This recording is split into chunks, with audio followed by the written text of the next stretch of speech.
प्रधानमंत्री नरेंद्र मोदी ने बजट पर प्रतिक्रिया व्यक्त करते हुए कहा कि बजट में क्रेडिट गारंटी में रिकॉर्ड वृद्धि के साथ ही कई अन्य योजनाओं का ऐलान किया गया है। उन्होंने डिफेंस के कैपिटल बजट का 68% डोमेस्टिक इंडस्ट्री को रिजर्व करने का भी बड़ा लाभ भारत के एमएसएमई सेक्टर को मिलेगा। उन्होंने कहा कि इस बजट का एक महत्वपूर्ण पहलू ये है कि गरीब का कल्याण, हर गरीब के पास पक्का घर हो, नल से जल आता हो, उसके पास शौचालय हो, गैस की सुविधा हो, इन सभी पर विशेष ध्यान दिया गया है। ये बजट 100 साल की भयंकर आपदा के बीच विकास का नया विश्वास लेकर आया है। ये बजट अर्थव्यवस्था को मजबूती देने के साथ ही सामान्य मानवी के लिए अनेक नए अवसर बनाएगा। ये बजट मोर इंफ्रास्ट्रक्चर, मोर इन्वेस्टमेंट, मोर ग्रोथ और मोर जॉब्स की नई संभावनाओं से भरा हुआ है। और एक नया क्षेत्र और खुला है और वो है ग्रीन जॉब्स का। ये बजट तत्कालीन आवश्यकताओं का भी समाधान करता है और देश के युवाओं के उज्जवल भविष्य को भी सुनिश्चित करता है। ये पिछले कुछ घंटों से देख रहा हूं जिस प्रकार से इस बजट का हर क्षेत्र में स्वागत हुआ है। सामान्य मानवी की जो सकारात्मक प्रतिक्रिया आई है उसने जनता जनार्दन की सेवा का हमारा उत्साह अनेक गुना बढ़ा दिया है। जीवन के हर क्षेत्र में आधुनिकता आए, टेक्नोलॉजी आए, जैसे किसान ड्रोन हो, वंदे भारत ट्रेन हो, डिजिटल करेंसी हो, बैंकिंग के क्षेत्र में डिजिटल यूनिट्स हो, 5G सर्विसेज का रोल आउट हो, नेशनल हेल्थ के लिए डिजिटल इकोसिस्टम हो।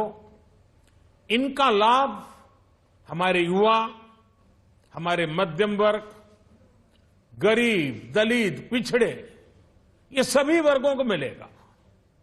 इस बजट का एक महत्वपूर्ण पहलू है गरीब का कल्याण। हर गरीब के पास पक्का घर हो, नल से जल आता हो, उसके पास शौचालय हो, गैस की सुविधा हो, इन सभी पर विशेष ध्यान दिया गया है। इसके साथ ही आधुनिक इंटरनेट कनेक्टिविटी पर भी उतना ही जोर है। जो भारत के पहाड़ी क्षेत्र हैं, हिमालय का पूरा पट्टा, जहां जीवन आसान बने, वहां से पलायन ना हो, इसे ध्यान में रखते हुए भी नई घोषणा की गई है। हिमाचल, उत्तराखंड, जम्मू कश्मीर, नॉर्थ ईस्ट ऐसे क्षेत्रों के लिए पहली बार देश में पर्वतमाला योजना शुरू की जा रही है। ये योजना पहाड़ों पर ट्रांसपोर्टेशन और कनेक्टिविटी की आधुनिक व्यवस्था का निर्माण करेगी और इससे हमारे देश के जो सीमावर्ती गांव है, बॉर्डर के गांव है, जिसका वाइब्रेंट होना जरूरी है, जो देश की सिक्योरिटी के लिए भी आवश्यकता है, उसको भी बहुत बड़ी ताकत मिलेगी। भारत के कोटि कोटि जनों की आस्था मां गंगा की सफाई के साथ साथ किसानों के कल्याण के लिए एक महत्वपूर्ण कदम उठाया गया है। उत्तराखंड, उत्तर प्रदेश, झारखंड, बिहार, पश्चिम बंगाल, इन राज्यों में गंगा किनारे नेचुरल फार्मिंग को प्रोत्साहन दिया जाएगा। इससे मां गंगा की सफाई का जो अभियान है, उसमें मां गंगा को केमिकल मुक्त करने में भी बहुत बड़ी मदद मिलेगी। बजट के प्रावधान यह सुनिश्चित करने वाले हैं कि कृषि लाभप्रद हो, इसमें नए अवसर हो, नए एग्रीकल्चर स्टार्टअप्स को प्रोत्साहन देने के लिए विशेष फंड हो, या फिर फूड प्रोसेसिंग उद्योग के लिए नया पैकेज। इससे किसानों की आय बढ़ाने में बहुत मदद मिलेगी।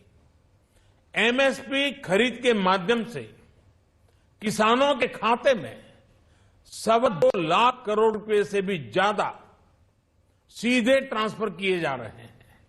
काल में एमएसएमई यानी हमारे छोटे उद्योगों की मदद और उनकी सुरक्षा के लिए देश ने लगातार अनेक निर्णय लिए थे, अनेक प्रकार की मदद पहुंचाई थी। इस बजट में क्रेडिट गारंटी में रिकॉर्ड वृद्धि के साथ ही कई नई योजनाओं का ऐलान किया गया है। डिफेंस के कैपिटल बजट का 68% डोमेस्टिक इंडस्ट्री को रिजर्व करने का भी बड़ा लाभ भारत के एमएसएमई सेक्टर को मिलेगा। ये आत्मनिर्भरता की तरफ बहुत बड़ा मजबूत कदम है। 7.5 लाख करोड़ रुपए के पब्लिक इन्वेस्टमेंट से अर्थव्यवस्था को नई गति के साथ ही छोटे और अन्य उद्योगों के लिए नए अवसर भी बनेंगे। मैं वित्त मंत्री निर्मला जी और उनकी पूरी टीम को इस पीपल फ्रेंडली और प्रोग्रेसिव बजट के लिए बहुत बहुत बधाई देता हूं।